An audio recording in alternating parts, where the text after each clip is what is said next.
This impeachment is nothing more than a partisan exercise designed to further divide the country. Democrats claim to want to unify the country, but impeaching a former president, a private citizen, is the antithesis of unity. Democrats brazenly appointing a pro-impeachment Democrat to preside over the trial is not fair or impartial, and hardly encourages any kind of unity in our country. No, unity is the opposite of this travesty we are about to witness. If we are about to try to impeach a president, where is the Chief Justice? If the accused is no longer president, where is the constitutional power to impeach him? Private citizens don't get impeached. Impeachment is for removal from office, and the accused here has already left office. Hyper-partisan Democrats are about to drag our great country down into the gutter of rancor and vitriol, the likes of which has never been seen in our nation's history. Instead of doing the nation's work, with their new majorities in the House, the Senate, and the executive branch, Democrats are wasting the nation's time on a partisan vendetta against a man no longer in office. It's almost as if they have no ability to exist except in opposition to Donald Trump. Without him as their boogeyman, they might have to legislate and to actually convince Americans that their policy prescriptions are the right ones. Democrats are about to do something no self-respecting senator has ever stooped to. Democrats are insisting the election is actually not over, and so they insist on regurgitating the bitterness of the election. This acrimony they are about to unleash has never before been tried. Why? Because calmer heads have typically prevailed in our history and allowed public opinion to cast blame where blame is deserved. This sham of an impeachment will ostensibly ask whether the president incited the reprehensible behavior and violence of January 6th, when he said, "I know everyone here will soon march to the Capitol to peacefully and patriotically make your voices heard." Peacefully and patriotically, hardly words of violence. But what of Democrat words? What of Democrat incitement to violence? No Democrat will honestly ask whether Bernie Sanders incited the shooter that nearly killed Steve Scalise and volunteer coach. The shooter nearly pulled off a massacre. I was there because he fervently believed the false and inflammatory rhetoric spewed by Bernie and other Democrats, such as the Republican health care plan for the uninsured is that you die.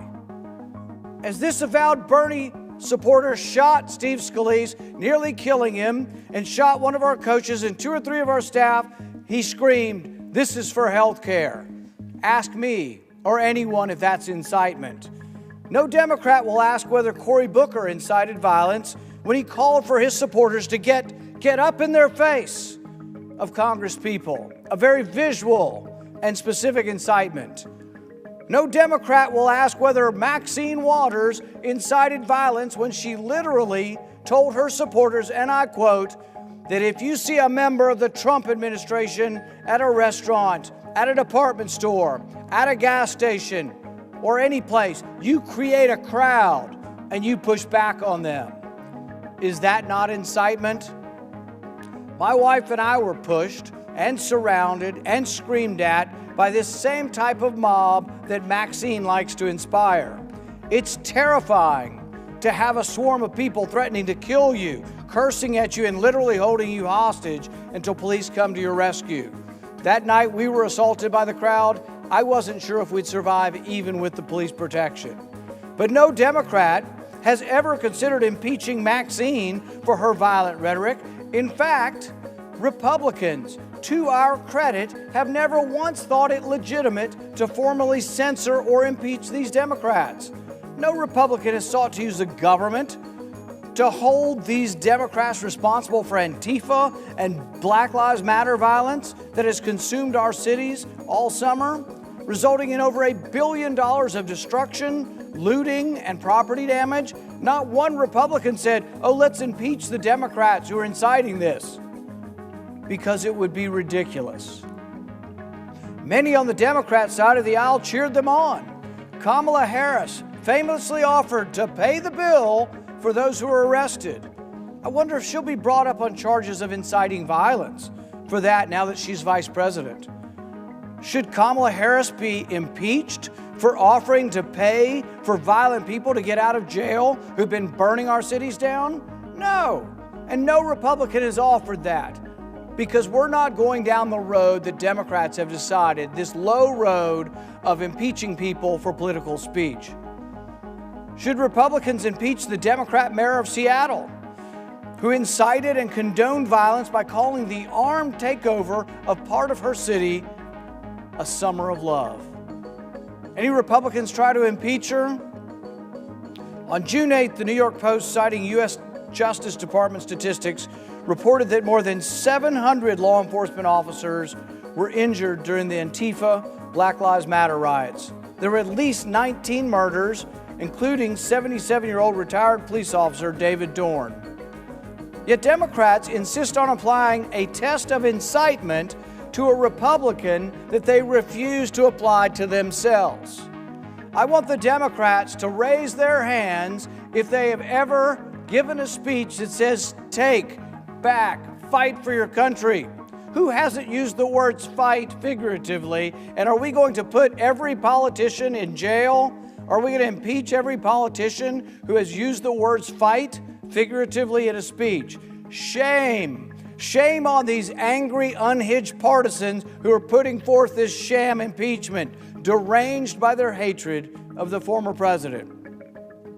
Shame on those who seek blame and revenge and who choose to pervert a constitutional process while doing so. I want this body on record, every last person here. Is this how you think politics should be? Look, we've now got crazy partisans on the other side of the aisle trying to censor and remove two of the Republican senators for their political position. Now look, I disagreed. I don't think Congress should overturn the Electoral College. But impeaching or censoring or expelling a member of Congress you disagree with? Is the truth so narrow that only you know the truth?